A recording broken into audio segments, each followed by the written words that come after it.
Bueno, vamos a terminar con la idea de lo que es la secuencia spin-echo. Habíamos dicho que la secuencia spin-echo consta de dos partes. Son dos trenes de pulsos que se aplican en diferentes tiempos. Primero, este tren de pulsos que está acá, de radiofrecuencia, estos son pulsos de radiofrecuencia, y este va a ser nuestro pulso de 90 grados. ¿Por qué 90 grados? Porque es lo que ocurre acá.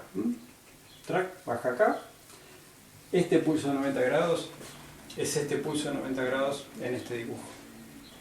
¿Bien? Y después,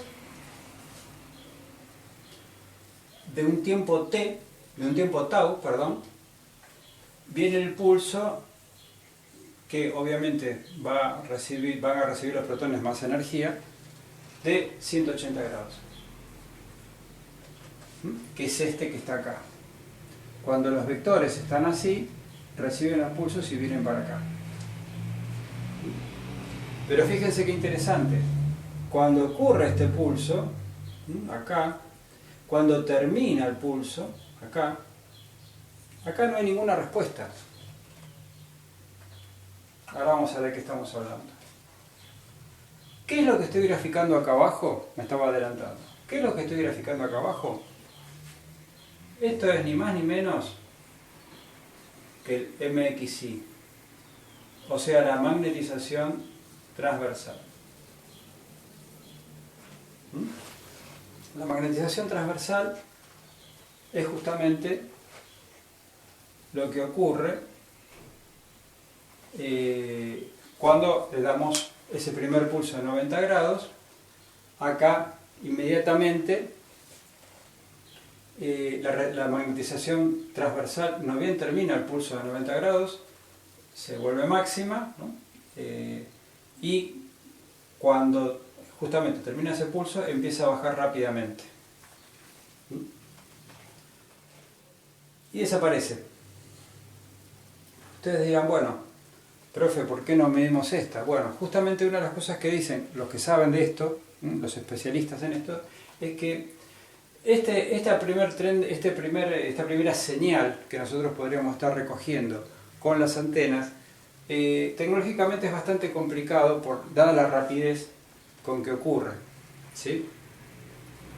Y aparte va a haber que hay otros motivos más, pero fundamentalmente lo que se busca es lograr poder medir con más tiempo esa señal de la magnetización transversal.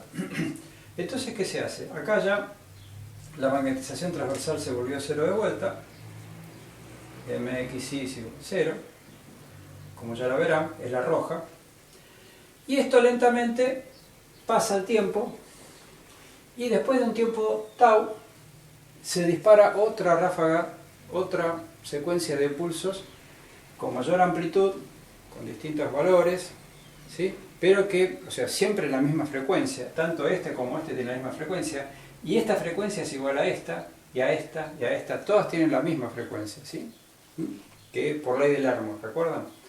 Obviamente estas están generadas en otro lado, vienen de afuera, pero obedecen y respetan las frecuencias que tiene la precesión, nunca se olviden de eso. Entonces, ¿qué ocurre? Acá pasa el pulso de 180 grados y como les decía al principio, que me adelanté un poquito, cuando termina el pulso de 180 grados, ¿qué ocurre con la magnetización transversal? Nada. No aparece. ¿Por qué? Porque esto tiene un nivel de excitación tal que están acá en este momento, o sea, se están tratando, mejor dicho, se están tratando de recuperar, pero tardan en recuperarse. Y cuando se recuperan, o sea, cuando pasa el tiempo suficiente, que es otro tiempo tau, desde que cuando empieza el 180, después de otro tiempo tau, recién ahí hay una respuesta en la magnetización transversal, y a eso se le llama eco. De ahí la palabra secuencia spin-echo. ¿Por qué eco? Justamente porque acá por decirlo simplemente, acá se pegó el grito, pero el grito no se escuchó del otro lado, pero a la larga, después de un tiempo determinado, un tiempo tau, el eco vuelve. O sea que es una imagen, es una señal que viene con retraso, ¿sí? Pero es una señal que se la toma así completita, subiendo, llega a un máximo después en trabajar, y esa es la señal, muy parecida en este caso a la de las 90 grados, o sea, es esta misma, acá, pero nada más que acá es para un pulso de 90 grados, y inmediatamente que termina el pulso, vuelve a bajar. Acá ocurre algo muy diferente. Este eco, por cuestiones físicas, que yo en lo personal no lo conozco bien porque o sea, ¿qué explicación física tiene esto? Este eco se reproduce mucho tiempo después. Y mucho tiempo después, estamos hablando de fracciones de segundo, pero mucho tiempo después del pulso de 180. O sea, primero una respuesta del MXI, se apaga, como ya sabemos, esto va a tener obviamente una amortiguación, y acá también va a tener una subida determinada y una bajada determinada, ¿sí? Pero en un momento que no tiene nada que ver cuando termina el pulso de 180, ocurre después. ¿Cuánto tiempo después? Otro tiempo tau. O sea que desde el pulso de 180 que empieza hasta que aparece el eco es un tiempo tau. Y desde que empieza el 90 hasta el pulso de 180 es otro tiempo tau. Fíjense que hay algo muy interesante acá. Que la distancia entre ráfagas de pulsos, ¿sí? Entre secuencias, entre estos pulsos de RF y estos pulsos de RF, los decido yo. O sea, los decide la persona, el técnico en este caso, que va a programar qué tiempo tau voy a tener. Si yo puedo decir, bueno, entre el pulso de 90 y los pulsos de 180 van a pasar 0,3 segundos, yo ya sé que eso va a ser mi tau. Pero también ya sé que la respuesta a ser leída va a ser justamente después de 2 taus. O sea que si esto es 0,3 segundos, el tiempo de eco, TE, que es igual a 2 tau, en este caso, ¿cuánto va a ser? 0,6 segundos. Por lo tanto, yo puedo predecir, sabiendo la distancia temporal que hay entre estos dos, cuándo va a venir la respuesta hacia mis antenas y que va a ser leída. También sé qué frecuencia va a tener. Lo que no sé es con qué amplitud va a salir. ¿Por qué? Porque esto que va decayendo acá, ven que es menor. O sea, estas pasa, vamos a suponer que bueno, acá está la parte negativa, ¿no? Esto es menor. Se va achicando así en un tiempo, justamente con respecto al T2. O sea que este T2 ¿de qué va a depender? De los tejidos. O sea que de acuerdo al tejido, esta disminución de la amplitud del eco va a depender del tejido. Y obviamente también de qué va a depender del tau. Porque si el tau es muy grande, 2 tau va a ser el doble de grande y esto va a decaer más, ¿sí? Entonces, de acuerdo a los valores de tau y de acuerdo al tipo de tejido, así va a ser la amplitud de esta respuesta. Lo que sí tengo seguridad de que la frecuencia siempre es la misma. Eso no la puedo variar. Entonces, fíjense que nosotros de esta manera nos aseguramos tener una respuesta clara, predecible, sabemos cuándo va a ocurrir, lo que no sabemos es con qué amplitud va a venir. Esa amplitud va a estar determinada por el tejido y obviamente por tau, pero si tau la calculo yo, ya la amplitud, la única variable que me falta es la que yo necesito para tener diferencia en las imágenes tisulares. ¿Por qué? Porque esto va a ser justamente lo que va a bajar, entre comillas, con respecto a la frecuencia, a la amplitud inicial que ocurre con el pulso de 90. Muy bien, entonces, repasando, como para que quede claro, acá hay un valor que se llama TE, que va a depender de qué. Va a arrancar acá, cuando arranca el pulso de 90 grados, ¿hasta dónde? Hasta acá, que llega a la amplitud máxima. Cuando llega a la amplitud máxima, ahí se lo considera desde ahí hasta que empieza la secuencia spin-echo. ¿Cuándo empieza la secuencia spin-echo? Acá, cuando empieza este pulso de 90 grados. ¿Cuándo se logra el tiempo de eco? TE, tiempo de eco. Midiendo desde el inicio del pulso de 90 grados hasta la máxima amplitud del eco.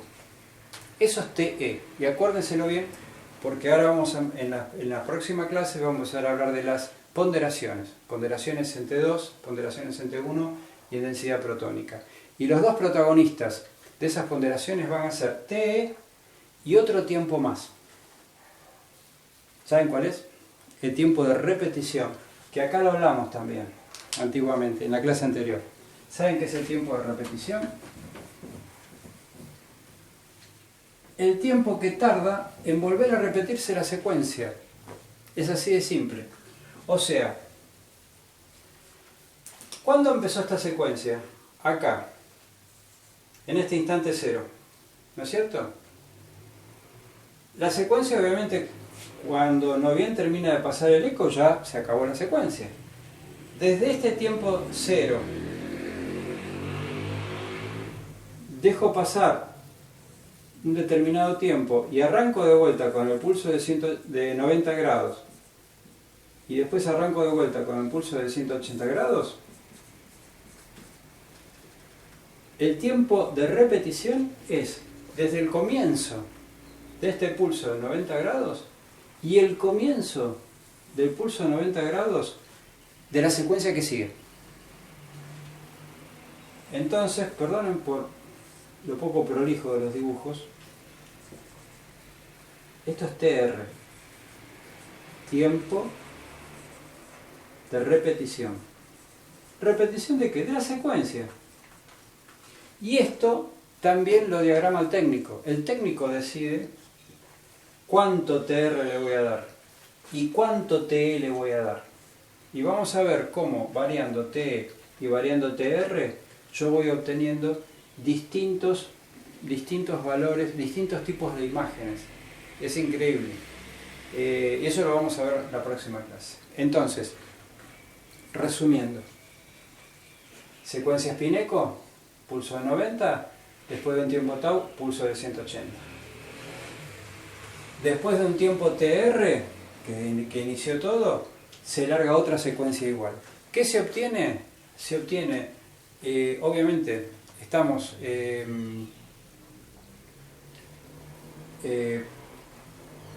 excitando a todos los protones de hidrógeno.